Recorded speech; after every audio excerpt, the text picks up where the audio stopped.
Hey everybody, welcome to Jacob's Quest, and last night I saw Renfield, the brand new Nicolas Cage Dracula action, R-rated comedy action.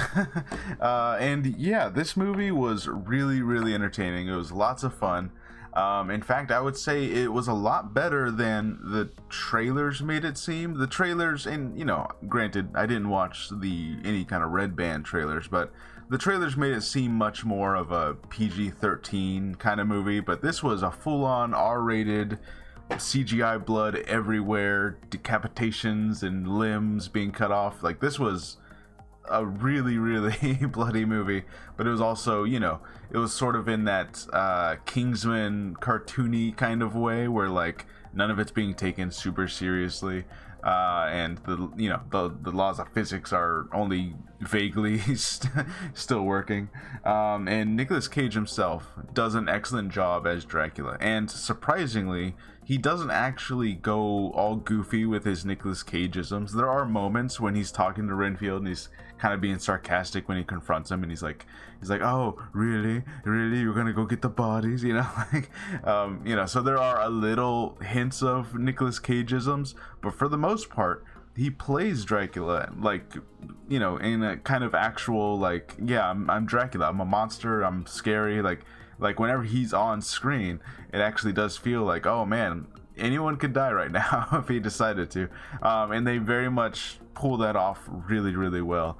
But they also, they do live in a cartoon actiony world, where it's like, a bunch of criminals own the cops, and they're all kind of goofballs. Or especially the son is I forget his name. I think he's the guy who does the voice of Sonic the Hedgehog. He was also in Parks and Rec. I don't remember his name though.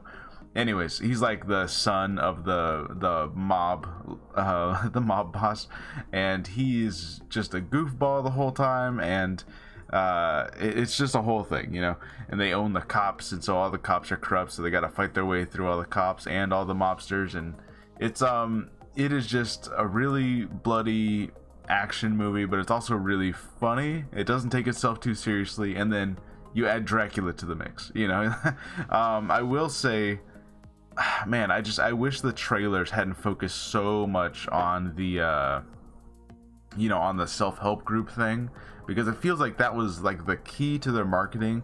And they do play a pretty big part of like the plot, right? Like they come back to the self-help group like 3 or 4 times throughout the movie. But it does kind of feel like, man, if certain parts of that were not in the trailer, like when Dracula attacks, it feels like that would have been a much bigger kind of surprise. Whereas when you're watching the movie and every time they go back to the self-help group, you're like, is this when Dracula's going to show up? Because the trailer showed that part where he shows up. So, but yeah, I will say this was a pretty great time. Also, it's not one of those movies that demands a sequel, like this very much could just be the end of it. Obviously, they can always find a way to bring Dracula back or confront some other kind of, universal monster. But it does end in a place where it's like, this could be a one-off and it would be a pretty fun time, so yeah, I feel like they nailed the tone really well. Sometimes it's actually like a universal horror movie where it's like Dracula's playing this, he's playing this really scary, and he's not being goofy at all in this moment. But then when the action starts, when Renfield is taking out a whole bunch of goons, suddenly it's like it's kind of on cartoon world mode, like things are kind of goofy, and we're gonna have like little quips, and Renfield's playing really sort of like a innocent, like, oh golly, oh gosh, oh, I guess I have to do this, oops, like he's kind of playing it that way the whole time. And I think that really works to sort of emphasize, whereas yes, he is doing a bunch of action and cool super powered, like super strength type stuff, he is also still very intimidated by Dracula, and so like they managed to ride that line really well. It's like you believe this character can be both ththings, he can both be really cool while he's fighting, but also personally he's actually terrified of Dracula, and so he's like, oh gosh, yes master, okay, I'll go, I'll stop, so yeah, they do that really well. Aquafina's character, I thought she works for what she's doing.